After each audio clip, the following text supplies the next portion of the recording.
दोस्तों आज की वीडियो में हम लोग डिस्कस करेंगे steel birth certificate. Steel birth certificate के बारे में आज बिल्कुल डिटेल में आपको बताने वाले हैं कि स्टील बर्थ सर्टिफिकेट बेसिकली किनको जरूरत पड़ती है। जो 28 से 37 वीक के बीच में जो बच्चे की डिलीवरी होती है, जो बच्चे की जन्म होती है, इनमें कोई एक्टिविटी नहीं है, उनका स्टील बर्थ बनाया जाता है। कोई इनएक्टिविटी मीन्स वो डेथ जो बच्चे की जन्म होती है उसका स्टील बर्थ बनाया जाता है। स्टील बर्थ बेसिकली आपका जहां पे बच्चे का जन्म होता है वहीं से वो बना करके देते हैं। इनकेस अगर वो घर से होता है तो उसको बनवा लिया जाता है, इन फ्यूचर हमें कोई प्रॉब्लम ना हो। ज्यादातर स्टील बर्थ हॉस्पिटल के लोग ही बनवाते हैं क्योंकि उनको एज ए रिकॉर्ड अपने पास मेंशन करना होता है, यानी जो बच्चा उनके यहाँ पैदा हुआ है वो मृत पैदा हुआ है, यानी उनके पास कोई बच्चे की जो डिलीवरी हुई है उसके अंदर कोई एक्टिविटी नहीं है। उस कंडीशन में हॉस्पिटल में जो होता है तो वो अपने सेफ्टी के लिए अपने रिकॉर्ड में वो मेंशन करते हैं, उसी लिए आपको स्टील बर्थ बनाने की रिक्वायरमेंट होती है। तो चलिए वीडियो को शुरू करते हैं, चलते अपने कंप्यूटर स्क्रीन पे आपको दिखाते हैं step by step steel birth कैसे बनाना है। तो चलिए वीडियो को शुरू करते हैं।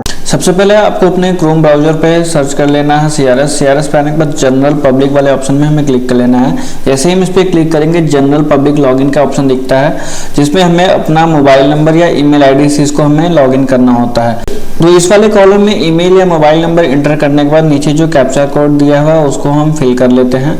जैसा कि इसमें जो कैप्चा कोड है उसको ऐड करके हमें जैसे ही सबमिट बटन पे क्लिक करेंगे, जो उसमें रजिस्टर्ड मोबाइल नंबर होगा या ईमेल आईडी जिससे भी आप लॉगिन करेंगे उस पर आपकी ओटीपी जाएगी। उस ओटीपी को इसमें एंटर करने के बाद हमें लॉगिन वाले बटन पे हमें क्लिक कर लेना है। जैसे ही हम इस पर क्लिक करेंगे वो सीआरएस की जो ऑफिशियल वेबसाइट है हम उस पर आ जाएंगे।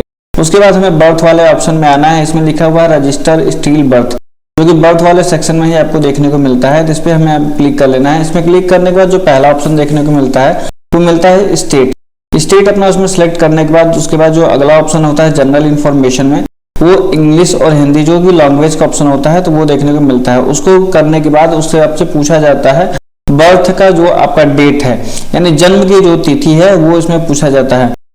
तो जब बच्चे की जो जन्म की तिथि है वो सूचना आप इसमें एंटर करेंगे। वो इंटर करने के बाद देन आपको फिर से कंफर्म करना होता है। उसके बाद आपसे पूछा जाता है कि बच्चे की जो जन्म हुआ है वो कितने टाइम को हुआ है, यानी किस टाइम हुआ है, कितने बजे हुआ है। तो वो आप इसमें टाइम सेलेक्ट कर लेंगे। उसके बाद AM PM जो भी होगा उसको फुलफिल करने के बाद उसके बाद ये पूछा जाता है जेंडर, मेल फीमेल जो भी होगा, ट्रांसजेंडर जो भी होगा उसको हम इसमें जेंडर जो है वो हम फिल कर लेंगे। उसके बाद जो होता है उसके पिता की सूचना यानी फर्दर इन्फॉर्मेशन इसमें सबमिट करना होता है, यानी इसमें पिता का नाम एंटर करने को बोलता है। स्क्रॉल डाउन करके हम नीचे आ जाते हैं। नीचे आने के बाद हमें देखने को मिलता है कि पिता का नाम एंटर करने के बाद हमें फिर उसमें जो अगला कॉलम देखने को मिलता है वो है माता का नाम, यानी हमारे जो पिता का नाम जो हमने पहले सबमिट किया है वो फर्स्ट एंड लास्ट टाइम करेंगे। ईमेल आईडी अगर उनका है या मोबाइल नंबर है तो सबमिट करेंगे, अदरवाइज इसको छोड़ देंगे। उसके बाद जो नेक्स्ट ऑप्शन है वो माता का है, सेम एज जैसे हमने पिता का नाम सबमिट किया है और मोबाइल नंबर सेम एज इसको भी हमने इसमें सबमिट करना है। आप ऊपर इंग्लिश में सबमिट करेंगे, नीचे हिंदी में ऑटोमेटिक वो फिल हो जाएगा। फिर उससे पूछा जाता है जन्मस्थान अगर आपका हॉस्पिटल में हुआ है तो हॉस्पिटल करेंगे, अगर घर पे हुआ है तो घर सेलेक्ट करने के बाद आप नीचे स्टेट ऑटोमेटिक आपका फुलफिल आएगा। उसके बाद आपको होता है डिस्ट्रिक्ट, सब डिस्ट्रिक्ट एंड विलेज, क्योंकि अगर आपका जो बर्थ है वो विलेज में हुआ है यानी गांव में हुआ है, घर में हुआ है, तो वो आपको विलेज सिटी होगा या विलेज जो भी होगा उसको सिलेक्ट करने के बाद आपको अपना जो जन्म स्थान है वो उसमें फुलफिल करना होगा।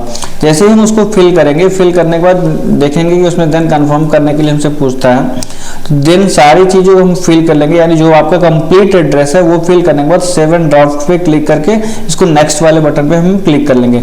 जैसे ही दूसरे वाले बटन नेक्स्ट वाले बटन पे हम क्लिक करेंगे, नेक्स्ट बटन पे क्लिक करने के बाद हमको देखने को मिलता है कि हमें फिर से वो इन्फॉर्मेशन हमको देनी होती है जो हमें आपके यानी जो आपका रेजिडेंशियल एड्रेस है वो आपको इसमें देना होता है।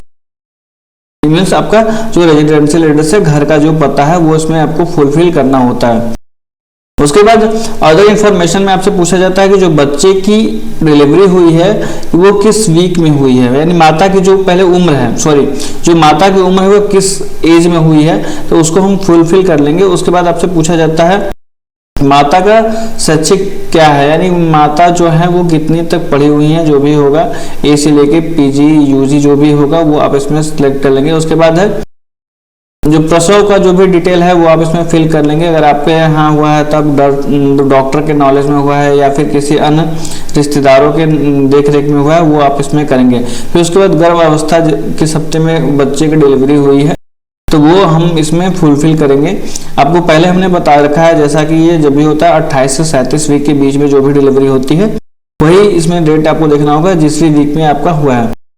उसके बाद जो भी पूछा जाता है केस ऑफ जो डेथ वाला कंडीशन है उसमें देख लीजिएगा अपने हिसाब से जो भी है उस हिसाब से आप उसको फुलफिल करिएगा। नीचे आपको डॉक्यूमेंट सेलेक्ट करने का ऑप्शन देखने को मिलता है, तो डॉक्यूमेंट में जो भी आप डॉक्यूमेंट उसमें सेलेक्ट करेंगे वो अगर आपको दिख रहा है तो ठीक है, नहीं फिर अदर वाले ऑप्शन में जा करके अदर सेलेक्ट करने के बाद आप तो अपना डॉक्यूमेंट इसमें अटैच कर सकते हैं। हमने इसमें एग्जाम्पल के लिए एक डुप्लीकेट आधार को हमने अटैच किया है। अगर आपके पास जो भी डॉक्यूमेंट होगा डॉक्यूमेंट टाइप सेलेक्ट करने के बाद वो करिएगा।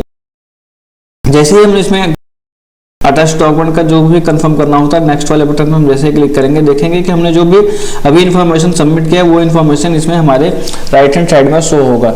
इसको क्रॉस चेक करने के बाद हम इसको नेक्स्ट वाले बटन पे हम क्लिक कर सकते हैं।